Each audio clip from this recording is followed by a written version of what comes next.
Welcome back, everyone. And again, I think you'll agree with me that we had a great start with Dr. Ralph Muller as our keynote speaker, and we are going to continue with that trend right now. Welcome back, and it is now my pleasure to introduce our next speaker, John Bleakney.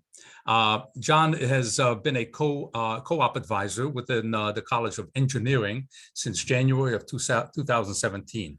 He received his PMP in 2017 and has extensive experience working in project management, primarily in the financial services industry. John made the leap to full-time educator back in 2015 when he was the Associate Dean of General Studies at ITT Tech. In his current role at Northeastern University, John advises students in their co-op search, partners with employers to help with their hiring needs, and teaches a career management course as well as project management. John enjoys sharing his project management knowledge with both his students and colleagues, and finds the concepts and tools used helpful in his everyday activities. He currently partners along with his students with several nonprofit organizations within Boston to assist with their project needs. Besides the PMP, John is also a certified Scrum Master and has the Lean Six Sigma Green Belt certificate. I've had the opportunity and pleasure to learn about John's research and his thoughts at our university's monthly evidence-based research project management practice roundtable, and it has been a pleasure to watch and listen to his discussions on various issues associated with project management. Thank you, John, for joining us today and for your presentation titled Skills and Competencies of Project Management Professionals. John, the floor is yours. Great, thank you very much. It's a pleasure to be the first speaker after the keynote in this first symposium, and it's great to see so many friendly faces that I've got to know through the evidence-based project management roundtable. It's great to see people.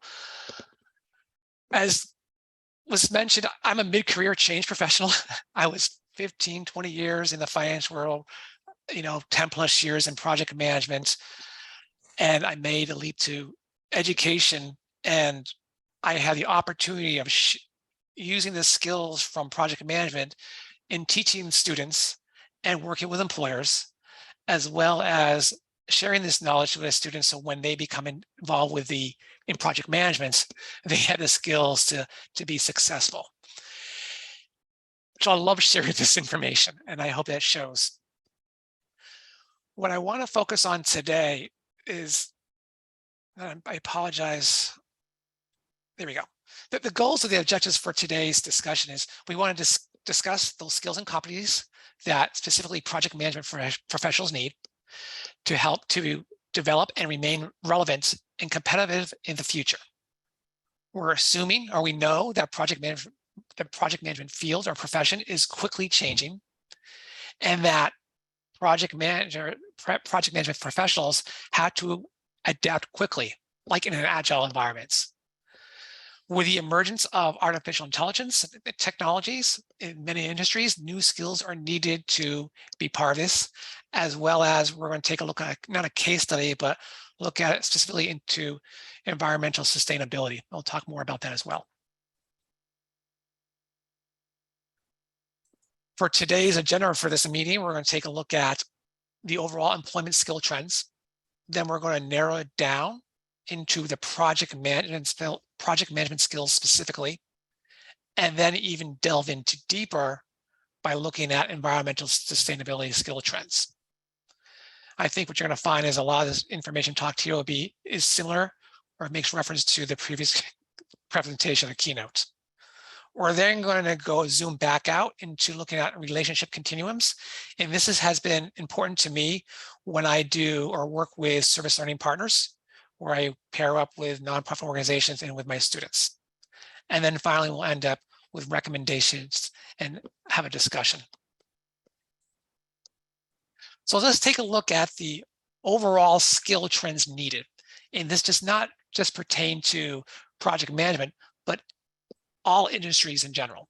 And this was started back in, well, this research was done back in 2021 by McKinsey and Company. And what they did was they looked at or surveyed 18,000 people in 15 countries. And what they wanted to do is, or their purpose was to identify skills needed to, as they say, thrive in the workforce. Using already information from McKinsey and Company, they said there were already 4 broad skill categories, and I'm going to show this in the next slide. From there are 13 separate skill groups. And then what they determined or discovered that there were 56 distinct elements of talents, otherwise known as deltas. And these deltas are a mix of both skills and attitudes.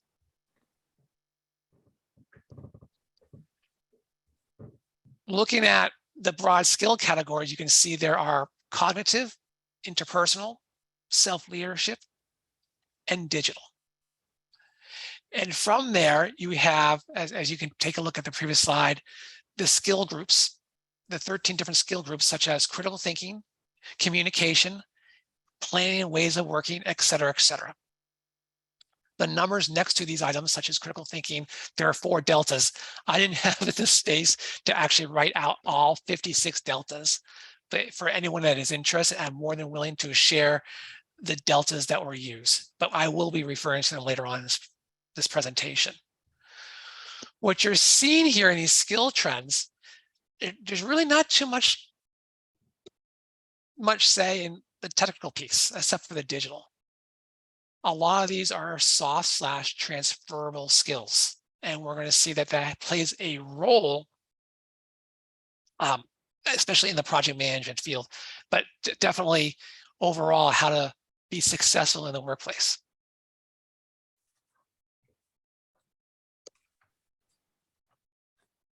What they found in their survey is people benefit from what they call foundational skills, adapting to new ways of working and new occupations. Again, those soft/transferable skills.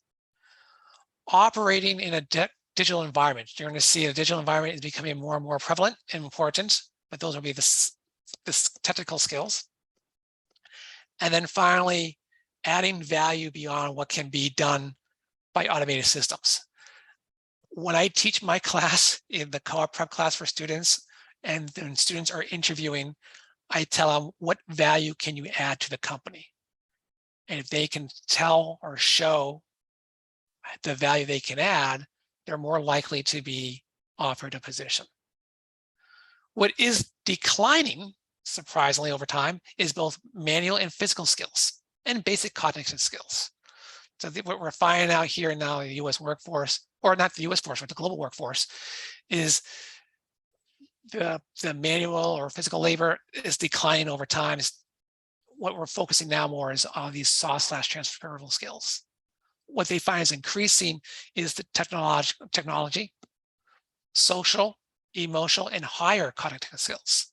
Later on, we're going to talk about, emotional intelligence in the way, the importance that is having in today's workplace. The overall findings from their survey is this, looking at these deltas. Education. People with a college degree had on average a higher average delta score compared to those that didn't. And what the survey did is they asked questions. So for example, they might have said on critical thinking, I can solve day-to-day problems easily, but I often need assistance with complex problems. Another option is I can break larger problems into parts and find solutions for them, etc. So there's usually 3 answers, and based on those answers, this is how they did their research. All right. So what they're saying is, on average, people with a college degree had average higher delta scores. People that had higher delta scores or proficiencies were more likely to be employed, have higher incomes, and what I like most is right there is have higher job satisfaction. Employment was associated with proficiency in deltas, specifically looking at self-leadership categories. So if you had proficient in self-leadership, and self-leadership could be self-awareness and self-management, entrepreneurship, goals achieved, etc., you are more likely going to be employed. And within those deltas, were you adaptable? Could you cope with uncertainty? Achievement. Again, a lot of these transferable skills. We're talking a lot about adaptability. Again, looking at an agile environment. Think about what happened the last year or so with COVID, being able to be adaptable and flexible, being able to change quickly. People that could do that were more likely to stay and be happy in their jobs. When you look at high income, that was dealt with, looking at both digital, like software use and development and playing and digital systems was important, as well as playing in ways of working and communication. Project management is very, very big with communication, as we know. And it's showing here that if you have those skill sets, you typically have higher income compared to those that don't have those proficiencies. Okay. What's interesting about this is that the proficiencies were these people's proficiencies, especially in the digital way areas, were low. They didn't feel as confident, but those that did have confidence usually have higher income. So the technical skills is important, but you need to have confidence and have those skill sets. And then the last piece, that those deltas, again, deltas most strongly associated with higher income, or again, work plan development, asking the right questions. Those are both cognitive skills. Having self-confidence. Are you self-aware? Having the strong self-confidence can lead to higher income as well. And using interpersonal category, organizational awareness. Where do you fit into the company, the organization? What impact can you make? What value can you have? Can you have an overall understanding about where you fit in and why you're there? And if you are aware of that, you're going to do very, very well, or typically these people have higher incomes, as they say. And then finally, job satisfaction is higher with those deltas that have self-leadership, again, such as self-confidence, and again, coping with uncertainty. So you're beginning to see a trend, having confidence, being flexible and adaptable are very big skills needed in today's workplace. If you don't mind, I'm going to take a pause. Has there been any questions so far in this phase before I transition? No, we don't have any questions just yet, John. Okay, thank you. So what we did with McKinsey was we take a look at the overall job market, global job market. Now I want to focus more into the project management industry. So back in 2021, the Project Management Institute, i.e. the PMI, conducted a survey. And they wanted to take a look at the 10-year outlook for the project management industry. Something near and dear to my heart, and especially important when I talk to students or teach students. They are looking at industries such as manufacturing, construction, information insurance, finance and insurance, management and professional services, utilities, and oil and gas. Anyone in the project management field, this next box should make you happy. They're looking for 25 million new project management professionals that are needed by the year 2030. This is a growing industry and is extremely important, and people are realizing the importance. As you can see, is there could be a potential loss of up to $345.5 billion in global GDP if we don't fill these needs. And as we know, that in a project management field, people that can manage projects can help have the business become more efficient, lose less money for inefficiencies, having the higher up leaders focus on other attentions and having one person focus on these project managements, that can go a long way and be very helpful to an organization. So we have a job gap, and it's a big one. Project management is considered a top 5 area business leaders would like to prioritize. So they may not have a project manager, they may not know how to go about it, but they realize that it is important, and they need to develop people to go into these roles. whether it be a functional type of organization or a project management office organization, a PMO organization. According to the Bureau of Labor Statistics, the largest growth in this area will be in software development. So between 2019 to 2030, software development is a key. And here at Northeastern, there's a huge push. A lot of people, a lot of students are into this type of field, whether it be software development, data analytics, information systems, Internet of Things, telecommunications. A huge amount of students are interested in this, and we need it. We need that, there's a big growth. Specifically, they're looking at mobile applications, IT security, and healthcare technology. These are the industries or parts of the industries that they need these project managers. Now, what's interesting is the larger regional growth for the next between now and 2030 is in China and South Asia. China is looking for at least 1 million annual new jobs, where South Asia is looking at for at least 500,000 annual new jobs. I have a lot of students from this area, both from China and India. So their job perspectives, if they want to go back home after they graduate, looks very, very good. Now, why do we have this gap? Why do we have a gap in the project management field? Well, as we just said, people find there's a need. There's an increase in the number of jobs requiring these skills. Again, this is a top 5 area that businesses are looking for. There's also a higher demand for project professionals in emerging and developing countries due to large economic growth. And we can see this in the areas that, from the regional growth areas, both in China and South Asia, where that's coming from. And then what we're realizing is the rate of retirement from the workforce. People are retiring. Now, I'm not sure if they're going to come back, seeing the market swings going up and down, but there is a large group of workers that will be retiring, and we need to, make up for that loss. So project management is a great industry to be in. But what skills are needed? Well, very similar to what we just said for McKinsey. Again, collaboration leadership. Can you collaborate? Can you lead? And again, this was taught in the keynote address as well. Do we have well-rounded employees? And when we talk about, in a few moments, the economic sustainability, you're going to see what the well-rounded employees, what they can bring to the table and the importance of that. And then finally, mastering new ways of working, right? What problem-solving tools can we use?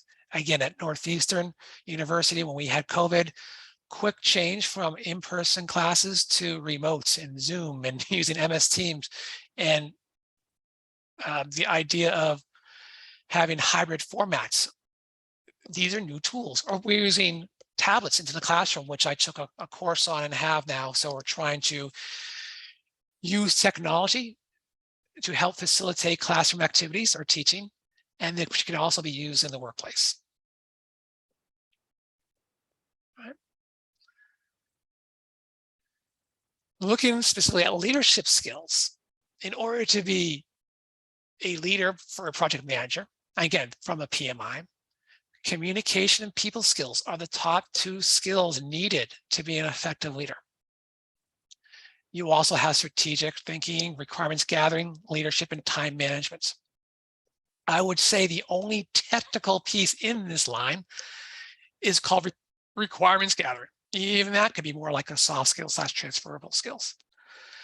As I told my students, when I first started in the project management field, I didn't know anything about project management. Most people fall into this industry or this field. Typically, what we find, or it used to be, people had strong technical skills. To whatever they're doing, a mechanical engineer or finance, whatever it is, they had strong skills, and the manager says, okay, we have this project, why don't you run with it? Well, that's a different skill set.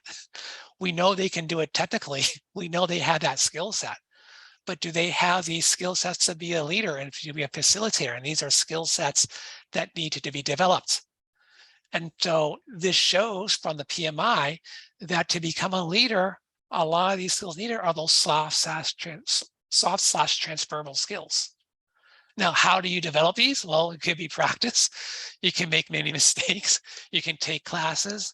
I mean, I learned on the go. And it's great that we have programs such as Northeastern and the CPS School of Project Management to actually help teach not only the technical skills via project management, but also those soft/transferable skills as well. Regarding this, Mueller and Turner are researchers that looked at leadership theory. And what they said is that the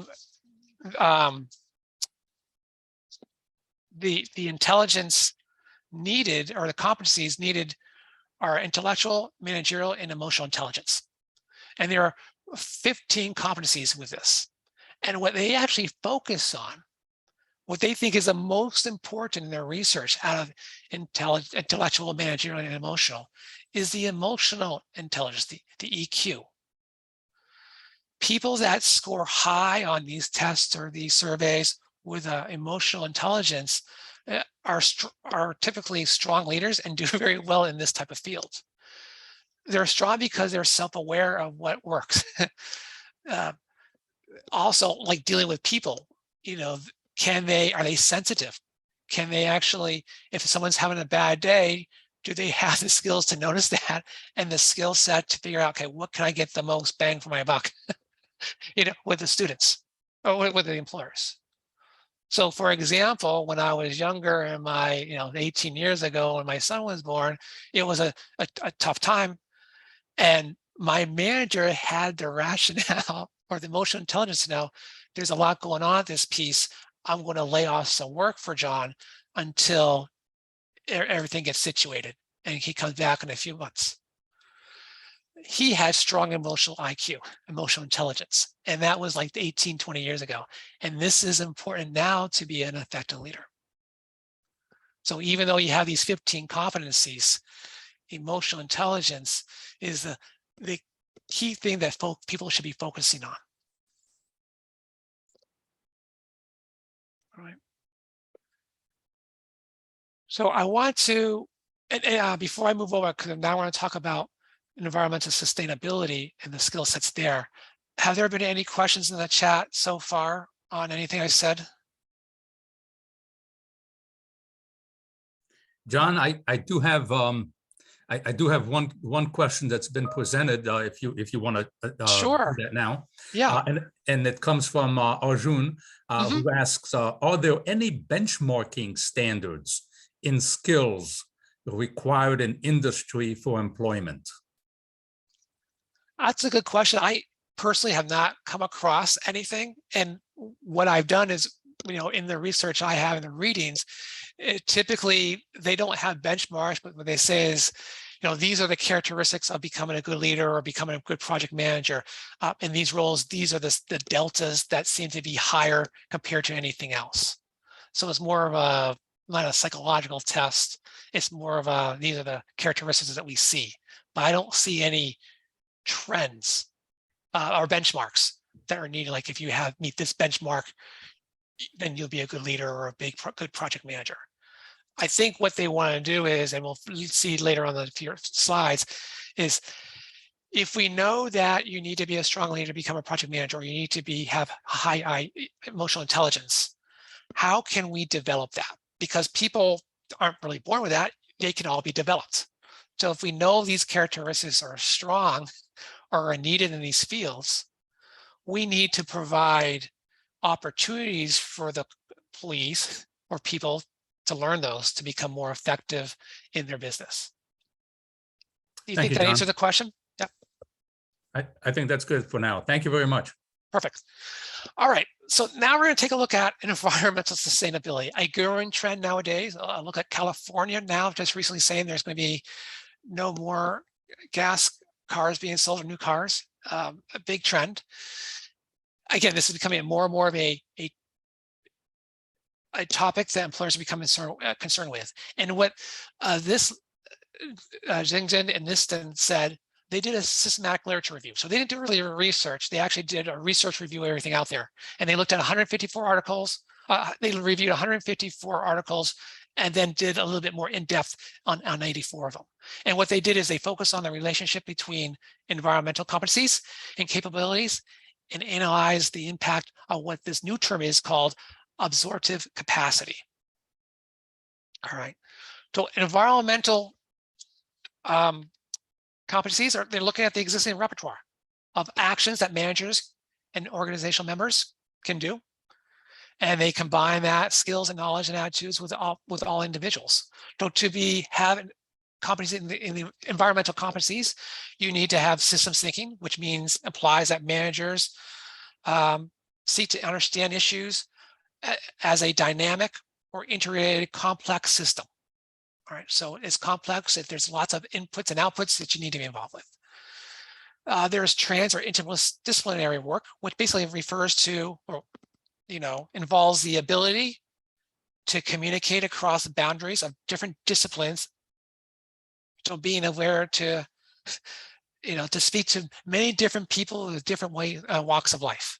Interdisciplinary refers to the ability to cooperate with scholars from different areas. And transdisciplinary means being able to collaborate with other people. They also believe in our environmental competencies to have entrepreneurial thinking. Are you creative? Do you have new innovations? Interactive problem solving would mean, can you work with people to help solve these problems with different ways of life? For example, if you're doing a project, you might need to get legal involved. You might need to get the engineers involved. You need to get the call center involved. The mailroom, all these people might need to get involved to solve issues, to be part to have a successful project, which people may not even realize. But the more people you get involved from different industries or different parts of the organization, you're going to have not only a better project, but you'll be able to handle cases or issues more effectively. And then future orientation. The idea is that, can you think of the future or some of the issues that may come up? So planning. Right.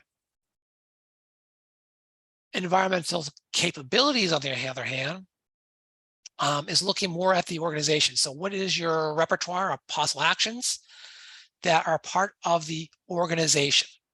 And you have environmental functional capabilities and environmental organization capabilities.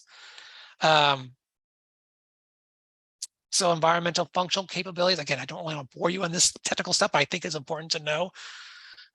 These are routines that operate on existing resources while integrating new objectives in the daily routines. So what do we have now? And environmental organizational capabilities, can you change things, reconfigure, develop, integrate new functional capabilities in the day-to-day operations that also meets the demands of stakeholders or the company or the unit overall. So the organization is looking at, again, bigger picture, the functional, and looking at the individual.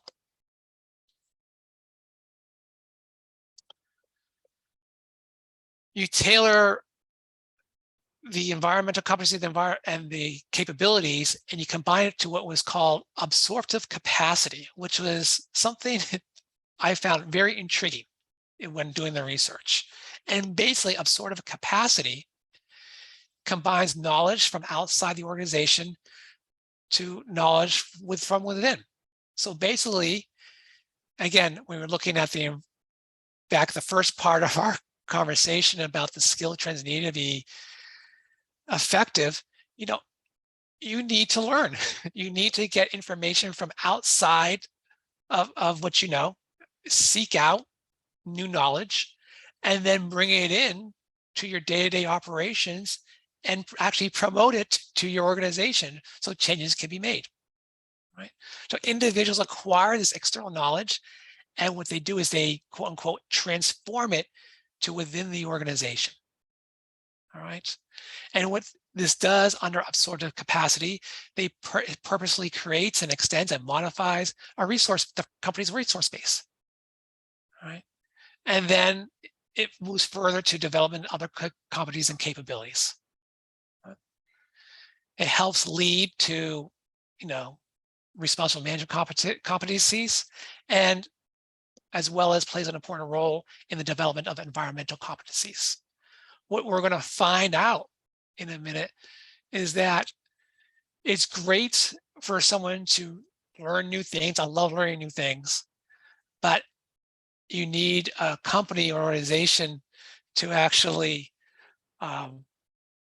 implement what you're doing. Do you work in a culture, an organization that has a culture of accepting new ideas and promoting people to learn and bringing it and sharing it to make it a better company? If the company or organization does that, you're going to have a very well, an organization that's going to stay in the industry for a while and be proactive and be one of the leaders, compared to companies that don't want to change with the times or accept new knowledge. They're going to fail. Right? So as we continue to the absorptive capacity, which you're looking at, there are 5 dimensions. The first 3 is more at the individual: recognition, acquisition, assimilation. So recognition refers to basically the process of actually searching by individuals to identify new knowledge. Where can I go? Can I go to Northeastern and get a degree? Can I go to, a workshop? So recognizing where to go to get more knowledge. Acquisition refers to the effort of actually gaining it. So I know I have to go to Northeastern to get a degree in, say, project management. I recognize it. Now I have to acquire it. That means I actually have to sign up, take classes, pass the exams and the courses, et cetera, and get that degree, right? And then assimilation, which basically means is you interpret everything that you learn. You try to interpret that information and try to figure out how it fits in with your day-to-day operations in your workplace. Transformation and exploitation of external knowledge is more at the company level.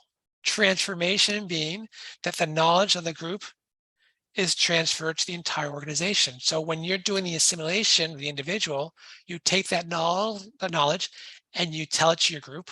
Their group, agrees with it or implements it. And now the next phase of transformation is you take that from your group and you share it with the rest of the organization. That's transformation. And the exploitation of external knowledge means is the company basically shares that knowledge either with the company overall or other people within the industry and exploits that knowledge to further develop, their intentions or what they're doing the research on or their day-to-day operations. So the learning processes at the individual level, recognizing the value of external knowledge and knowledge acquisition, leads into developing managerial competencies. And those learning processes at the organizational level, which is assimilation, transformation, exploitation, that goes into organizational capabilities.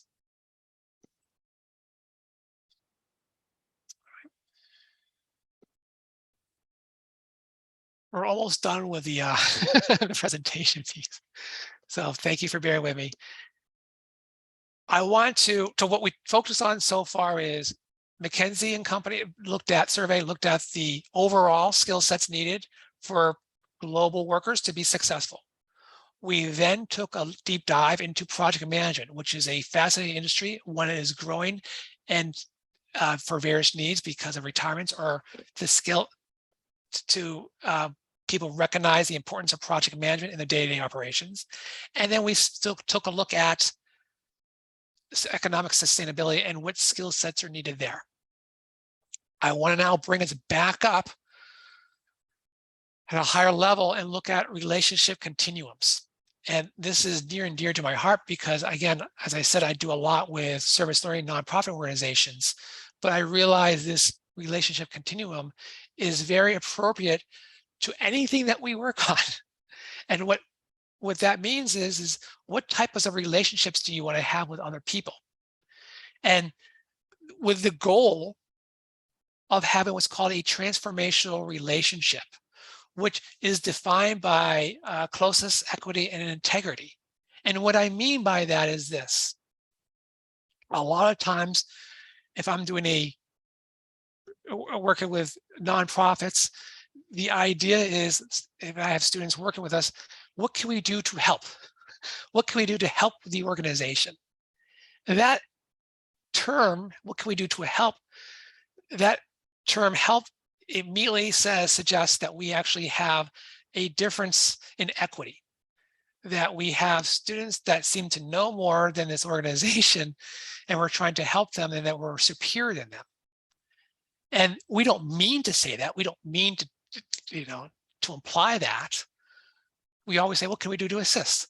The idea is, what we try to do is change the terminology to say partner. I like to be your partner, and a partner is more of an equal ground.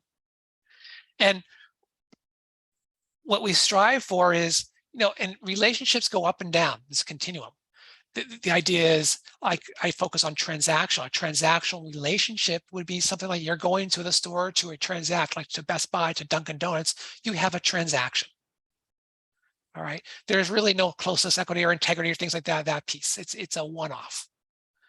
But if you can focus on trying to develop a transactional relationship into one that develops into transformational, you're going to have not only be effective in your workplace, but also your day-to-day life, but your company, your organization can grow. You can get some new ideas.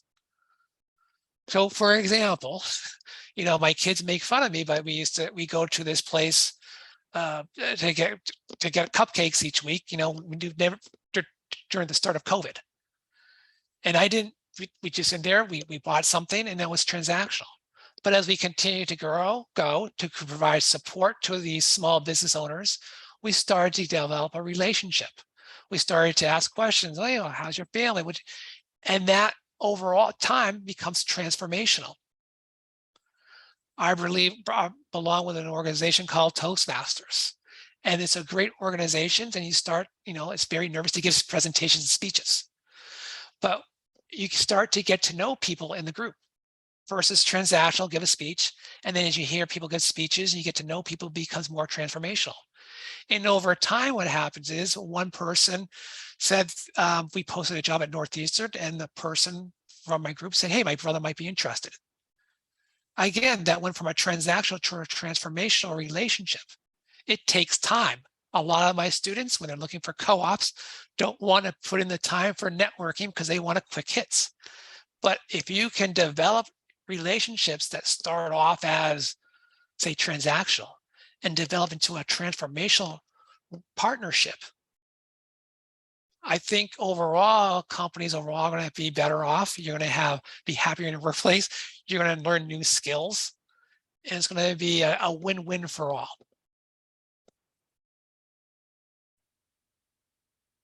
All right. What are some of the recommendations you can do? And at this point, at some point, I'd like to have a discussion, and we can share ideas and discussions on this. But the recommendations suggested, or I put in, is employers should provide opportunities for employees to develop these new skills and promote continuous learning. This can include on-the-job training, mentoring, experiential activities, assignments, etc., like that. All right. Employers, though, should not only just promote or provide opportunities, they should also develop a culture in which ideas can lead to change from a bottom-up approach. When you're looking at cost base for project management and how to determine cost, et cetera, you can have a top-down approach or a bottom-up. In this instance, we want a bottom-up is great. You're going to your employees to make suggestions, to learn, and then to make suggestions on how to improve the company. This bottom-up approach can lead to change. And if it's started up from the top down, you may not have buy-in from everybody. If you start off with the bottom up, you're getting buy-in from all the employees because they're part of the process. All right. Again, the employers should promote a culture of continuous learning. So even though I might learn new skill sets, how can I use those skill sets to learn and learn new things to build upon that, as well as to promote this change?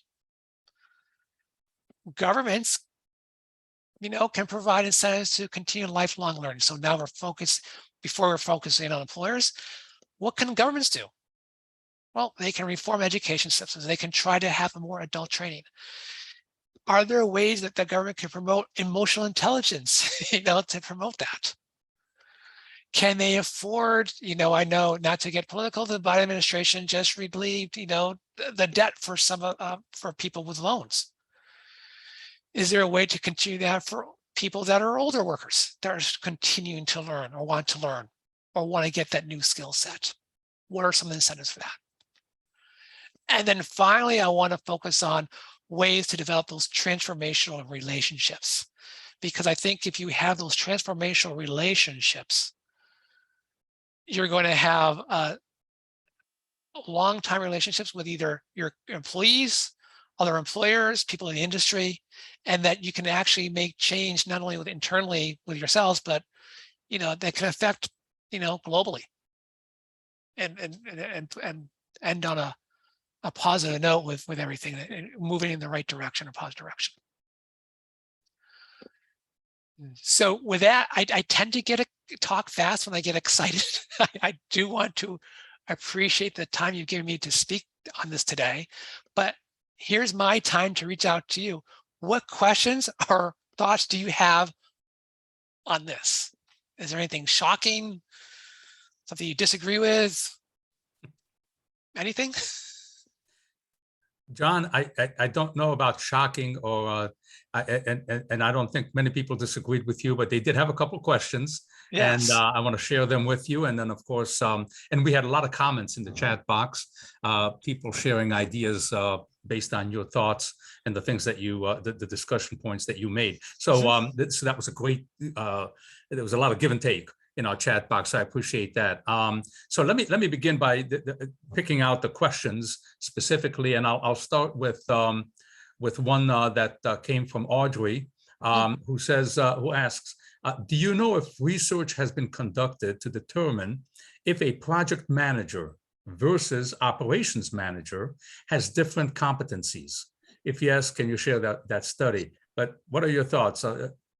First of all, has research been done? And second, how do you see the difference between in the competencies between project manager and operations manager? I have not come across any research on that piece, but nor have I really looked at that piece from that side. From my own experience, because I was in operations for a bit before going to project management, people look at project managers as leaders, and they want project managers to help lead a project and to communicate and be sensitive to complete the project and to handle issues. But why can't that be done with everybody else? So I think it's a mindset with everybody, with all employees. People look at project managers as the leaders, but operations managers are their leaders as well. And the project managers can work with operations managers as leaders as well. I mean, the project manager is the leader because they got to get the project done. But if you don't have the operational help, it may not help. It may not complete the project to fruition, as they say. So I myself, there are differences. The operational managers, they want to try to get the task done on a day-to-day basis. They want to manage their team, whereas project managers are more of a higher scope. But I would really like to have focus on people thinking that we're all on the same team, that we all need to use those same skill sets to help drive either projects or the daily operations to completion, to make sure that the company is helpful. And I believe, I forget the name of the book, the way you treat the employees and respectively, the emotional intelligence can go in a long way for people to be happier in their job. And most people leave jobs because they're not because of their boss. Right. They leave not because of the company, the objectives or what they do, is because of the manager. So you're always looking for leaders, and then if you learn that, people are going to respect you, and you're going to become a leader no matter what, even if that's not in your title. People are going to come and respect you, and they want to work for you, whether you have a project manager, idea. I have to agree with John. This is quite interesting conversations and great presentation, John. So when we talk about management, it's all about getting things done through people, right? So we need processes, we need people, we need technology, whether we're managing projects or whether we're managing operations. So all the skills we talk about will apply not only in project management, but also in project management. Things like cultural intelligence, emotional intelligence, etc. All these skills will apply in operations management as well. So one key thing, as John said about the project, that it's the mindset, right, of the project manager, knowing this is a one-time thing. So you think about disbanding this team at the end of the project, but people, where do they go at the end of the project? They go back to their divisions to continue working and use those same skills. So managing anything particularly will require people skills, and that will also include all the skills and competencies John talked about today. So thank you very much, John. It's fantastic. Good. Very good. And we have a few more minutes in our presentation, and you do have a couple more questions, John, and I just want to share them with you. And one of them comes from Natasha, who says that you referred to the importance of soft skills, and we've heard that during our couple hours so far as well. And are there particular courses or projects or approaches through which Northeastern, and I assume maybe other universities, students are taught such skills, or is it an assumption that students get them, the soft skills, as they progress through their studies? What do you think? I'm not aware of any classes that talks about soft skills, but me personally, when I teach a project management class for the engineering project management class at Northeastern, people are surprised. My students are very surprised of all the soft skills. They were surprised at that they thought would be more technical. They wanted to learn about Gantt charts and this and that, or like agendas. I said, it's not hard. Communicate those soft skills about how to deal with people that are angry or upset, trying to provide bad news to stakeholders. This is what makes it an effective project manager. So my class is tied with service learning. So students get to work with a nonprofit, for those that want to do that, and learn how to run a project, and they can practice those soft skills about writing agendas and talking to the senior level people of the organization and et cetera, and trying to share that information. What I do recommend is a former colleague of mine recommended a book, How to Win Friends and Influence Others by Dale Carnegie, which I love. It's a dated book. So I think it was written back in the 1930s, but the lessons learned is very, very appropriate. And I always use what they said in that book for my day-to-day operations here.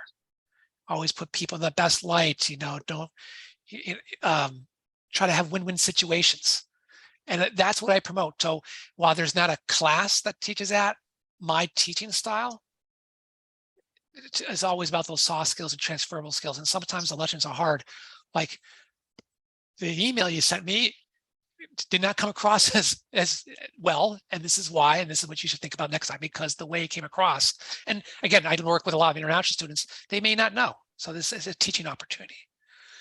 Very good. Group Absolutely. Dynamics is one. There was a piece at IT Tech, again, there's no longer there. It's in the news because of the funding, whatever it is, but they used to have a class called Group Dynamics. That's the closest thing. I'm not sure if they have anything here at Northeastern, but I teach it that way. And it's important to know that John teaches at the College of Engineering, where you may not have a lot of courses about soft skills like leadership, communications, etc. But in the College of Professional Studies, where we teach leadership and management, we do have a lot of those courses. Good point. Yeah, thanks, Jack. Engineering students, they're welcome to take those courses too. We'll be happy to have them, right? We also have another question from Akash, who asks, he would like to know, what is the difference between a project manager and a Scrum Master? Right. So Scrum Masters will be usually used in projects within an agile environment compared to with the traditional one, which would be like a waterfall approach. It could be very similar. The Scrum Master could be a project manager, but the idea is the Scrum Master has a small team where the projects can change quite frequently, but the team split up into sprints where they have to work anywhere from 2 to 4 weeks on particular items of a project. And the Scrum Master's job is to go in each day and ask their team 3 questions. What did you do yesterday? What did you have to do today? Or any hurdles? And they have these called stand-up meetings. And then the Scrum Master's job is to help facilitate if there are any issues, to make sure that the sprint team can focus on their objectives, and the Scrum Master handles all of the white noise, all the noise to, that could affect the project. Well, thank you. All right. We also have a question here from Anyanenu, who asks, how can you integrate a project management job into an operational manager role when they have both have different strategic objectives in the organization? Well, your operational management role actually might turn into a project manager role if there's something that needs to get done, right? Maybe a senior level people say, can you get this done? We have a small project. Your role might change into a project management role. A lot of times projects fail because there's not a strong mode of communication where the interests are not aligned properly. So the project manager and the operational manager need to get together and say, here are our objectives. This is what the company wants us to do. How can we work together, again, the soft skills, to get this done? So while it may not seem their alignment, having those discussions, having those coffee talks can lead to say, yeah, we actually have a lot more, interests are familiar, common ground than we thought. But again, the operational, you might change into a project manager role. There's always projects going on. Yeah, so this is true, and vice versa. Yeah. Dr. Moller talked this morning about mega projects, right?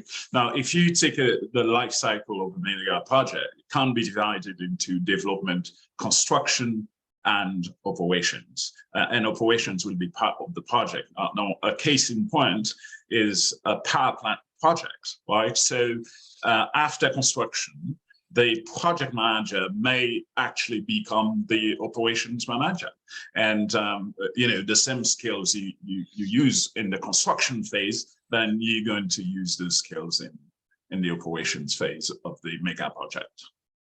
Very good, very good, good discussion. Jennifer has a question, John, asking, if project management roles will be in such high demand, why do so many organizations struggle to see the value in this role? Because I think they look at project managers as not as well, first of all, they don't know enough about project management and the value they can add. They see a project manager as not adding value, that it's just like another salary or benefits they have to pay. If they understood that the project manager can add much more value, because basically all they're doing is reporting or making sure that not all they're doing, that they could be reporting, just talking to stakeholders, talking to the managers, and making sure that the project is moving fluid, what the direction they're supposed to. Most people don't understand that if you don't have somebody to focus on the projects, many times projects are more than half of the projects are over budget, take more time to complete than anticipated. If they had a project manager, they realized that they can control the cost, they can control the scope, they can control the budget more and get everything more in line. They just don't realize it. That's my the idea is it's a cost. Why do I have to pay somebody $80,000, $100,000 a year to run a project when they're not doing anything, when they are doing it quite a bit? They're facilitating the completion of the projects. They're focusing, that's all they're focused on. Absolutely. And they're to handle problems. So I think Sriram has a question. Sriram, I don't know how to unmute. Am I unmuted? Can you hear me? Yes. Oh, we can hear you. Yes. Oh, great. Okay, great. Thank you. Okay. Yeah, so a few points to add. I think Jack already mentioned about the study by Mueller. Turner and Mueller published an article with the PMI research-based work in 2006 and earlier also. That talks a lot about different types of organizational change agents, change projects. That is primarily, operations. And also, operations is really required as part of the work that we do in program and portfolio management. Projects may not necessarily specifically say, operations are included, but outcomes, benefits, value come only by incorporating operations into the fold. And so operations itself is a project that needs to be managed as a project. And so there is a lot of connections between operations management and project management. It's like, two eyes of the same face. One without the other, you don't have the depth of perception. That's one of the reasons why we are having all kinds of challenges that we see. Another point that was actually also raised is the connection between Scrum Master and project manager. And the point that John was mentioning is very true. Because we try to actually put the framework like lean, agile, Scrum, project management, Prince2, DSDM, we bring all these things into the fold and start evaluating whether this person should be a project manager, that person should not be a project manager, but the mindset within the organization has to change. The product owner should be focusing on certain aspects, the Scrum Master should be focusing on certain aspects. And if you only put money into the equation and say, why do I need 2 full-time employees when one person can do both roles? Well, we all know how multitasking works. It doesn't work. And when you have too many people doing the same work, I thought you will do it. You thought I will do it, and no work gets done. And that's the reason where we are. So just to bring the fold over here, a lot of the things that we are talking about in terms of the soft skills are really practiced even in every class. That's what I was trying to, put on my comment, like, what there was a comment about, like, is there a specific course that talks about soft skills? Every course that we have is a course on soft skills. We are working with people. If you are talking with students, faculties, and administrators, and then that's practicing soft skills: communication, conflict resolution, mediation, coaching, mentoring. All these things can be practiced in every class, and so every class is an opportunity for us to practice soft skills as well. So those are the thoughts that I wanted to quickly run down and share. It's very good. Thank you, Sriram. And we have a comment in the box that from Teresa Good. She had her hand up just a few minutes ago, and I wasn't sure how to unmute. But anyway, she makes a good point in that the organizational leadership graduate degree offers, talking about the soft skills now, going back to that discussion, offers classes to include our communications course and the driving organizational success through leadership in helping the students understand the value of soft skills and how they support, especially when you're working in a leadership position. We have only about 1 or 2 minutes left, and Akash had a follow-on question to his earlier one. This one is very practical, and I appreciate that. And it says, John, what should one individual go for, Scrum Master or Project Manager? And bottom line is, he wants to know which one would yield a higher income. Well, it used to be the trend was to go from the waterfall approach to an agile approach, to the idea from, so the Scrum Masters seem to be a skill set that people are looking for. However, if you come to the evidence-based project management roundtable meeting on the 3rd Thursday of every month for the PMI, my little plug, you're realizing that it's no longer just a waterfall approach or an agile. It's a mixture. They're combining. So what you're seeing is that there are strengths for both a waterfall approach and an agile approach, and you're trying to find ways to use the strengths for both to implement the project. And each organization is different, so they're going to pick and choose.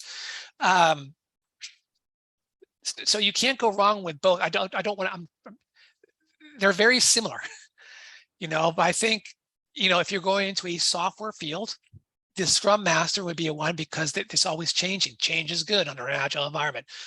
If you're into more like something more like insurance or light financial, or more a traditional waterfall approach, maybe the PMI, the project management, is the way you want to go. I don't think you go wrong with either one. They're combining. They're using very similar skill sets. It's just one has a certificate, the other both have certificates in their own, but they're very, very similar, in my Very opinion. good. Excellent.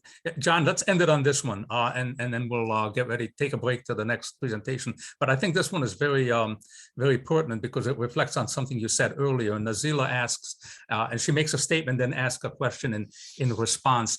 She says, "Thanks for a great presentation. Following your response to Jennifer's earlier question and understanding that the value of project management roles has not been fully understood by the organizations and corporations. How then is this role?" How can we predict that? I think what she's asking is how this role is predicted. How can we predict that this role will be in such high demand in the future? So in other words, if it's not getting the respect that it deserves, then how can we expect that this will be in continued high demand going into the future? Well, the PMI Association did that survey, and they talked to business leaders, and they think project management like the top 5 things they need to work on. So surveys such as these and talking to people are, to the business leaders, employers realize that needs to get done. The question now is, how do you implement from knowing that they need it to how to get somebody to run those projects? And again, using the absorptive capacity thing that we talked about, concept, going out there and gaining knowledge, like what is the roles a project manager can do, the impact, the positive impact it can do, and help the company save money. So, promoting project management, one of the PMI associations, you always want to promote the industry. And I love talking about project management. So it's just going out there and talking to people. Have you thought about this? I'm trying to figure out ways for my students to actually go to startups and say, this is what I can bring. I'm interested in project management.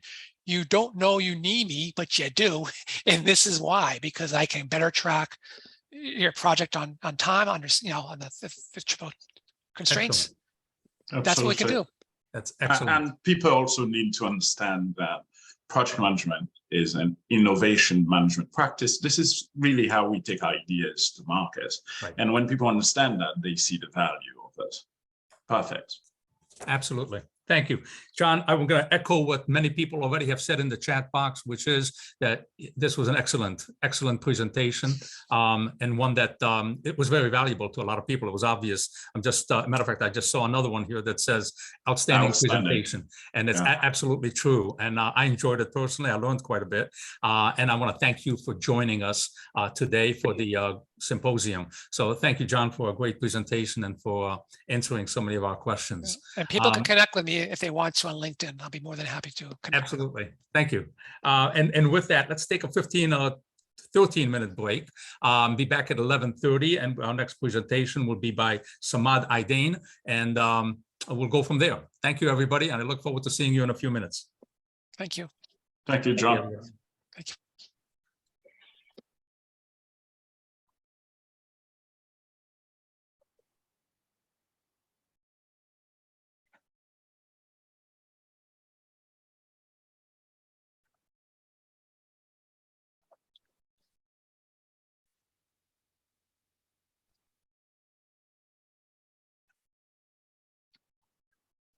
It appears that we'll have different number of people in different sessions. We had about 95 people in John's sessions, actually 99 at one point. So more people done this morning. You're on mute, Les. Yes, that's good. And so far, so good. Very nice. It's been some good presentations, and I appreciated that. Yeah, very good presentations, very good discussions.